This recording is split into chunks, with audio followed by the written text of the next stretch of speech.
At nagpapadugo kami. Pamahiin to. Ayan. Ayan. Native na manok, pamahiin.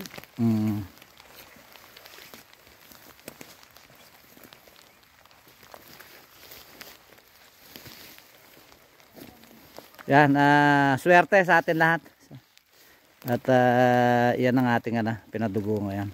Isang manok na native na tandang. Yan.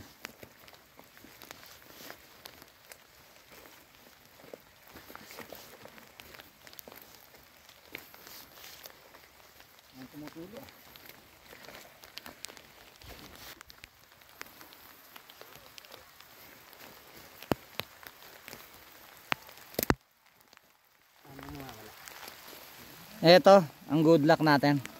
Nakabakat sa lupa. At ito, magpakailanman ang biyaya dadaloy dito.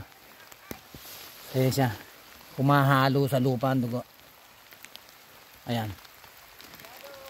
Yan po, ang ating parang pag-aalay. At sana po walang katapusang biyaya ang sumamin. At sumaganon din sa inyo. At yun po ang ating pagpapadugo ngayon. At sana po magkaroon ng maayos na kapalaran ng aming pananatili dito. Salamat po at paspasan niyo po kami. At salamat po sa ulan.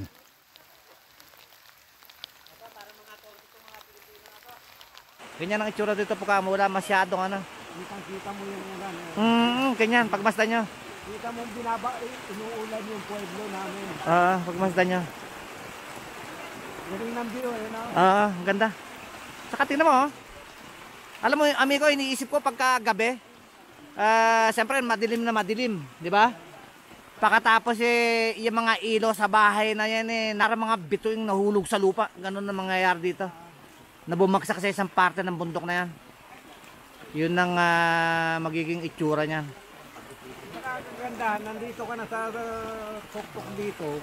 Wala kang gaano dinaan, paakyat. Malapit lang. Short distance, nandito na ka na. Malapit lang kasi sa amin si Blacky Kill, sama-sama kami doon sa kabilang sa kabilang village. Doon kami nakatira lahat. At doon kami nakita-kita, doon kami naging magkakaibigan. First time niya pumunta rito. Ito nga umuulan pa pero na-enjoy din niya dahil nga gandang tingnan nito, tingnan niyo. Umuulan tapos ganyan ang itsura niya Parang umuusok yung bundok yung moisture niya. Pakiramdam mo talaga dito, mataas ka sa kanila. Dinudungawan mo lang sila. Kahit man lang sa pangarap, gano'n yan. Dinudungawan mo sila, nasa taas tayo. Nagustuhan ni Blacky Kill itong lugar. Siyempre, sa totoo lang kapag naayayos namin ito, kami rin ang pupunta rito. Ito na magiging tambayan.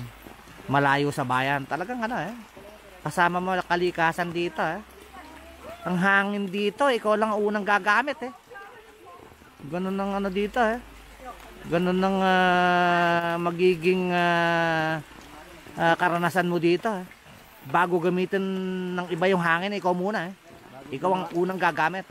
Bago dumapo doon na sila. Maganda, nakakatuwa dahil nga kahit nga umuulan nandito kami. Tignan niya may tolda kami. Yan, at umuulan. At dito sa kabila yon, pili silang gumagawa ng ihawan doon para hindi makamulestya rito. Maganda naging makakita nyo talaga yung yung samahan nandun buong buo. Talagang walang bahid ng kahit anong solid siya. Hindi siya, wala man lang crack kahit Yun ang puhunan namin dito sa maraming lugar Yung unity. Yung samahan iba yun ang yun ang susi rita. Para pwede kang manatili sa isang lugar kailangan meron kang mga matitibay na kaibigan.